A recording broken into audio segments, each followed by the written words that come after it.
അതാരൊക്കെയാ വർഗീസേ? പുറത്തൊരു കൂട്ടം തന്നെ ഉണ്ടല്ലോ. അയൽവക്കക്കാരും നാട്ടുകാരും ഒക്കെയാ. സാറിനെ കാണാൻ വന്നായിരിക്കും. നീ എന്താ നോക്കിയിരിക്കണത്? തുടങ്ങടാ. ഒരു ശുദ്ധീകരണത്തിന്, ഒരു നല്ല കാര്യത്തിന്, നടക്കുന്ന ഒരു കാര്യത്തിന് നിങ്ങൾ സഹകരിക്കുമെന്നുള്ള ചോദ്യം അത് പ്രസക്തമല്ല. ആണ്, സഹകരിക്കും. എന്താ മാഡം? എന്ത് തങ്കപ്പെട്ട മനുഷ്യനാടാ ഇവനെ പറ്റി നീ തോന്നിയ ദിവസം പറഞ്ഞത്. എന്റെ അറിവില്ലാന്ന് കുറവുണ്ട് അങ്ങനെ പറഞ്ഞു പോയതാണ്. ചേട്ടൻ എന്നെ കുറിച്ച് നാട്ടിലൊന്ന് അന്വേഷിച്ചു നോക്ക്. ഒരു ഇലക്ഷൻ നിന്നാ പുഷ്പം പോലെ ജയിച്ചു പോരും. അത്രയ്ക്ക് നല്ല പേരാ എനിക്കവിടെ. ഞാൻ പവർ ഗ്രൂപ്പില് പെട്ട ഒരാളല്ല. എനിക്ക് അതിനെ കുറിച്ച് അറിയില്ല.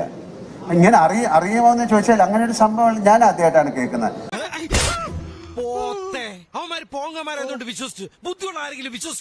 നിങ്ങൾക്ക് എന്നെ അറിയില്ലേ? ഞങ്ങളെ അറിയില്ലേ? ഞങ്ങളെ കാണുമ്പോൾ ശരിക്കും ഞങ്ങളെ സംസാരിക്കുകയൊക്കെ ചെയ്യുന്ന ആൾക്കാരല്ലേ? ഒരു ദിവസം കൊണ്ട് ഞങ്ങൾ എന്താണ് നിങ്ങൾ കന്യാന്മാരായി പോകുന്നത്? പണത്തിന്റെ ഒക്കെ ത്രാസിലിട്ടാണല്ലോ നിങ്ങൾ എന്റെ സ്നേഹത്തിന് വില കൽപ്പിച്ചത്. I feel so sad you no.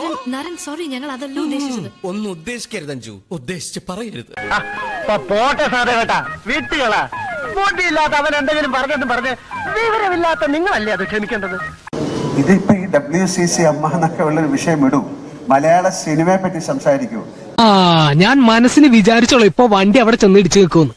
മോനെ, അങ്ങനെയുള്ള ഒരുമാതിരി നമ്പേഴ്സ് ഒന്നും ഈ പണിക്കരേട്ടന്റെ അടുത്ത് വേണ്ട കേട്ടാ. ഇത് ഇത്രയും വലിയ കുരിശാവെന്ന് ഞാൻ ഓർത്തോ? അവന്റെ ഒരു ഒതുക്കലത്തെ ഐഡിയ. ഒരു കുഴപ്പമില്ലായിരുന്നു. ഞാനിപ്പോ നാട്ടുകാരോട് പോയി അഭിനയിക്കണം. ആള് അമ്മ എന്ന് പറയുന്ന സംഘടന ഇതിനെല്ലാം പ്രതികരിക്കണം എന്ന് പറഞ്ഞാൽ ഇത് എന്താ നടന്നിരിക്കുന്നതെന്ന് അറിയില്ലല്ലോ. അത് നീ വല്ല സ്കൂൾ മാഷ്മാരോട് പറഞ്ഞാൽ മതി, അവര് വിശ്വസിക്കും.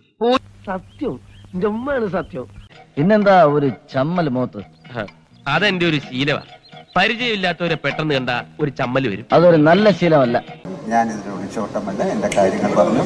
ഇതിൽ കൂടുതൽ എനിക്കൊന്നും പറയാനില്ല. ഞാൻ ഏറ്റവും റെസ്പെക്ട്ഫുൾ ആയിട്ടാണ് സംസാരിക്കുന്നത്. അപ്പുണ്ണി നായരുടെ ആദ്യത്തെ ആവേശം കണ്ടപ്പോ ഞാൻ കരുതി കുറുപ്പന്മാരെ അടിയോടെ വാരിയത്. ഇന്ന് ഇത്രയും മതി, ധാരാളായി. ഇനി നാളത്തേക്ക് മതി. പറഞ്ഞിരുന്ന് സമയം പോയത് അറിഞ്ഞില്ല. ചെന്നിട്ടൊരു 100 കൂട്ടം ജോലി ഞാൻ